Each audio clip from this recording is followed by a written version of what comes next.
Good morning बंधुरा আপনারা কেমন আছেন? আশা করি ভালো আছে, আমিও ভালো আছি। তো আজকে সকালটা খুব ভালোই কাটবে। আজ ছিল বৃহস্পতিবার, ফলহারানি অমাবস্যা। তো আজকে যাব নৈহাটি মায়ের মন্দিরে। তো আমি সব ফুলগুলো তুলে নিলাম। বড় মার জন্য আমি একটা মালা গেঁথে নিয়ে যাব, তাই 51টা ফুলের মালা নেব। তো আমি মালা গাঁথতেও বসে গেছি। তো আমার অলরেডি মালা গাঁথাও হয়ে গেছে। এইদিকে মেয়েও রেডি হচ্ছে, আমরা দুজনে রেডি হয়ে নেব। মালা গাঁথা হয়ে গেছে। এইদিকে দাদা গেছে ফল আনতে, মিষ্টি আনতে। তো ফল মিষ্টিও আনা হয়ে গেছে। আবার রেডি হওয়ার পরে মনে হলো যে বেলপাতা তোলা হয়নি, কটা বেলপাতা নিয়ে যাই মায়ের জন্য।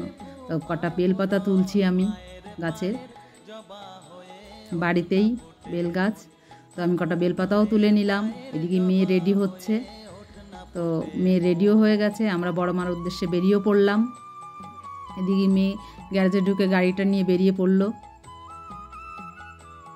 আমিও একে একে পিছন থেকে দৌড়াচ্ছি। দৌড়াতে দৌড়াতে গেট দিয়ে বেরিয়েছি। তো এইদিকে ওর বাবা বলছে সাবধানে যেও। আমি বলছি ঠিক আছে, সাবধানেই যাব।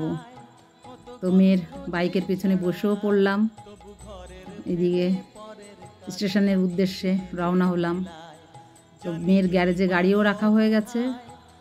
আমরা টিকিট কাউন্টারে গিয়ে টিকিটও মেয়ের টিকিট কাটা হয়ে গেছে। তো গিয়েই দেখলাম যে ট্রেন 2-1 মিনিটের মধ্যেই ঢুকবে।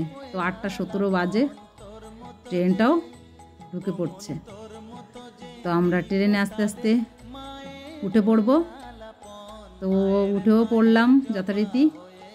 ট্রেনের মধ্যে ছিল প্রচুর গরম আর ভিড়, তবু উঠে পড়লাম। আর নৈহাটিতে নেমেও পড়লাম। নৈহাটিতে নেমে দেখলাম ভালোই ভিড়, সব বড় মায়ের উদ্দেশ্যে সব যাচ্ছে। তো আমরাও এগোতে লাগলাম। পিছনের ব্রিজটা রেখে সামনের ব্রিজ দিয়েই নামবো, যেহেতু সামনের ব্রিজ দিয়ে গেলে বড় মার ওখানে যেতে সুবিধা হবে, তাই আমরা সামনের ব্রিজ দিয়ে নেমে যাব। তো আমরা হেঁটে এগোতে নেমে ভ্যানটা ধরে নিলাম। এবার যেতে যেতে দেখলাম অনেকেই মায়ের পুজো করে, বড় মার পুজো করে বেরিয়ে যাচ্ছে। আর দেখলাম দুই পাশে ফুল, বেলপাতা, ফল সব নিয়ে বসে আছে, মিষ্টি নিয়ে, ধূপকাঠি নিয়ে সব পাশে সব বিক্রি করছে। তো এই নৈহাটি মার্কেটটা বড় মার জন্যই ফেমাস হয়ে গেছে, জমজমাট হয়ে গেছে। এই নৈহাটি মায়ের যে কত মানে সবার কাছে কতটা প্রিয়, এই নৈহাটি বড় মা এতটাই জাগ্রত। আমরা অনেকবার নৈহাটি বড় মার কাছে গেছি। তো আমরা এখন লাইনে যথারীতি নেমে লাইনে দেখছি, লাইনে দাঁড়াবো। তো লাইন প্রচুর বড় ছিল, একদম ফেরিঘাট অবধি ভাবলাম। কিন্তু ফেরিঘাট মানে যখন ফেরিঘাটে চলে এসছি গঙ্গার ঘাট অবধি, তখনও দেখি কি না, লাইন এখানেই শেষ নয়, এখনও ভেতর দিয়ে একটা রাস্তা বেরিয়ে গেছে, ওখান দিয়ে লাইনে, সেখানে যে রাস্তাটা আছে স্বপ্নবীথি পার্ক। তো ওই রাস্তা দিয়ে ঢুকে পড়লাম। যেতে যেতে দেখলাম প্রচুর ভিড় আর লাইন, মানুষ দাঁড়িয়ে আছে ছাতা মাথায় দিয়ে। একটা কেমন হালকা রোদের মধ্যে একটা গুমটো গরম ছিল, প্রচুর গরম, মানে প্রচুর গরম ছিল আজকে, প্রচুর। তো এগিয়ে মেয়েকে বললাম আগে গিয়ে তুমি লাইনে দাঁড়িয়ে থাকো। তো মেয়ে যথারীতি লাইনে দাঁড়িয়েও ছিল, আমি পাশে গিয়ে দাঁড়িয়ে পড়লাম। আর এদিকে দেখি দোকানে সব সামনে বসে আছে, যেখানে পাচ্ছে সেখানেই বসে আছে, সব বয়স্ক মহিলারা বা অল্প বয়স সবই। কারণ সবাই এতটাই গরম ছিল, এতটাই মানে কি বলবো, মেঘলা মেঘলা ভাব ছিল, তো তাই গরমটাও বেশি ছিল, তাই সব অসুস্থ হয়ে গেছিলো। এইদিকে ব্রহ্মময়ী মায়ের মন্দির ছিল পাশেই, একদম ফেরিঘাটের লাগোয়া। ওখানে আমরা একটু দর্শন করে এসে আবার লাইনে দাঁড়িয়ে গেলাম। তো এইভাবে আস্তে আস্তে ধীর গতিতেই লাইনটা এগোচ্ছিল, মানে জোর গতিতে না, ধীর গতিতে। তো খুব ওই জন্য কষ্ট হচ্ছিল লাইনে যারা দাঁড়িয়েছিল। পুরো মেঘলা আকাশ আর গরম, এইদিকে হালকা রোদ, আবার রাস্তার গরম। তো মানুষ এমনি অসুস্থ হয়ে পড়ছে। তো দেখতেই তো পারছেন বন্ধুরা কি গরম, লোকের হাঁসফাঁস করছে। তো এইভাবে পাশে দুটো মহিলা পুরো সেন্সলেস হয়ে গেছে। অলরেডি বাইরে এতটাই কষ্ট হচ্ছিল। আলটিমেটলি আমরা বড় মার মন্দিরে এন্ট্রি নিলাম।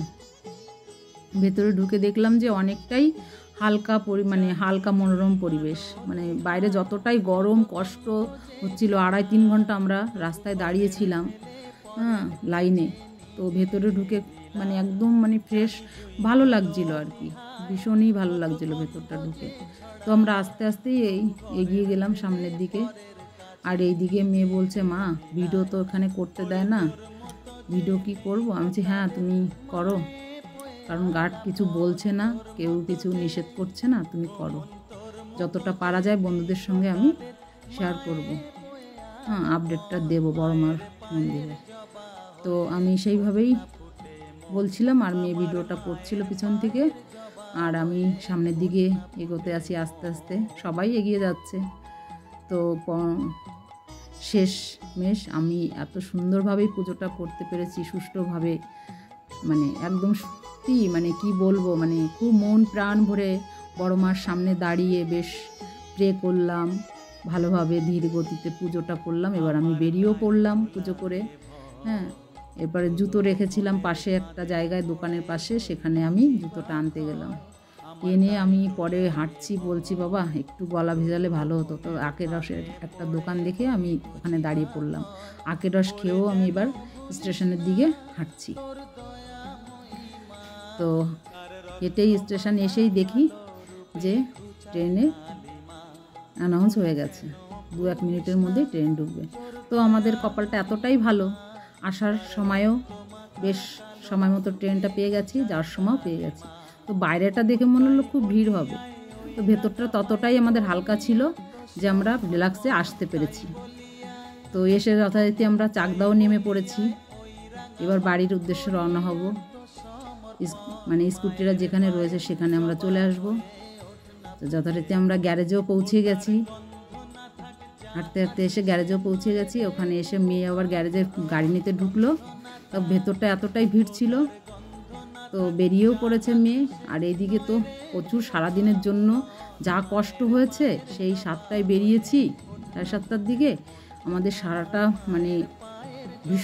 দিন ভীষণ কষ্টে, গরম রোদে। তো যাই হোক, মায়ের পুজোটা ঠিক মতো করতে পেরেছি, এটাই আমাদের শান্তি।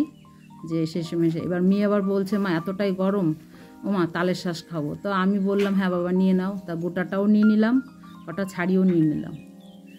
এবার নেওয়া হয়ে গেছে আমার তালের শ্বাস। তো মেয়ে এবার এখান থেকে আমার যেতে 4-5 মিনিট লাগবে। তো আমি এখান থেকে একদম সোজা অনেক কষ্ট করে শেষে বাড়ি পৌঁছে গেছি বড়মার পুজো করে। তো ভিডিওটি যদি ভালো লাগে লাইক কমেন্ট শেয়ার প্লিজ, বড়মার নাম করে। টাটা।